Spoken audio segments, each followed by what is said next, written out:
Okay, so to keep moving, another thing we want to think about is what are we representing? So if we're talking about a situation, you always want to make sure you can capably represent like something decent, something that would actually bet the turn for value. So, for example, if the flop comes down, okay, so if the flop comes down something like 2, 3, 5, or actually let's say like 2, 4, 5, right? And we float him, and the turn is a 6. Well, how many threes, and then we bet, and he checks, we bet the turn. So we're repping like a straight, right? How many threes do we really have in our range? We could also have a gut shot, but we also could have made a gut shot. But again, that's only another 16 combos or so. So we're really representing a pretty narrow range there, and he may or may not buy it depending on the quality of the opponent he is. So, but you contrast that with a hand like when the board comes down like Ace 7, 8, and then the turn is a 6. We could be representing, and we could be representing 2 pair. We could be representing a straight. We could be representing a big ace. There's a lot more hands that we can credibly have in that situation. So you always want to be able to. It's always better to be able to represent a wider range than a narrow range, obviously, when you're bluffing. And so think again about like the 4, 6, 7 board, and then the 9 rolls off. That hits a lot of hands. That hits a hand that hits 7, 9. It hits a couple straights, hits some 2 pairs, some sets. There's a lot of other hands we could legitimately be betting for value, and there's a lot of combos of those hands. So that's really important to think about in general. Okay, so now his range is obviously an important factor as well. If he's raising under the gun, then it's generally a safe bet that his range is narrower. It's made up of pairs and Broadway hands, and as a result, we can predict what sorts of flop textures he is not going to like, and we're going to be able to predict what's a better texture to float him on. So, for example, against an under the gun guy, I probably wouldn't recommend floating an ace high flop, but in a blind battle, I would definitely recommend floating an ace high flop because the opening's so much wider. So, you always want to think about their position and what the situation is and how that affects, their opening range. So, the under the gun guy, the low board might be a great spot to float him because his Broadway, all of he has so many combos of Broadway hands and he's just whiffed all of them.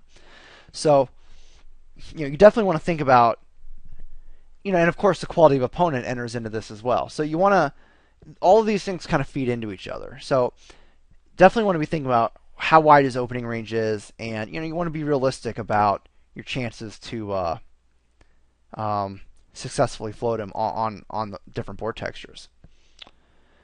Okay, so lastly, something this is really important. You definitely don't get carried away with floating. It's really, it can almost become you don't want it to become a habit by any means. Like, you don't want to just automatically be floating people every time you see an ace high board, every time you see a low board, whatever.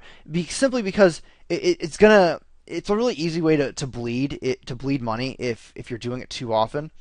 And if you start doing it too much, even bad players are going to pick up on it. Even like mediocre tags are going to pick up on it and start double barreling you. And if you start getting double barreled a lot, you're gonna have to fold a lot, or you're gonna have to get a little fancier, and then it becomes really really difficult to make the play profitable. And that's the whole idea, of course. We want to keep it profitable. So definitely when you're first working into your game, I would definitely recommend start really trying to find some good spots to do it. Maybe go through your database and look for some potentially good spots, and then start slowly working it in. Don't just start floating everybody left and right, just because. Definitely work it in, and the more you do it, the more you'll get a feel for the thought process, and you'll find more and more spots to make it profitable. But if you start doing it, habitually, it can really become a leak, and I definitely don't want to see you guys doing that. But I really think that if you keep in mind, these things like board texture, the type of opponent, what their hand ranges are, I think you'll really find some good spots, and you'll find some real profitable bluff opportunities. The most important thing is you really want to keep your range just balanced. And if when you float too much, your range is going to become unbalanced, and it's going to become made up of so many floats and real light calls that it's just going to become so profitable for someone to just keep double barreling you. So basically, in your effort to exploit somebody, you're going to open yourself up to being exploited, and that's not what you want. So you keep it nice and balanced, and you're going to keep him guessing, and the idea is to make his life harder, not make ours harder. So, and there's definitely a fine line, and this is coming from somebody who, I started getting back into six max. I definitely floated a little too much because I was so used to doing it like crazy in heads up, which is almost a completely different type of scenario.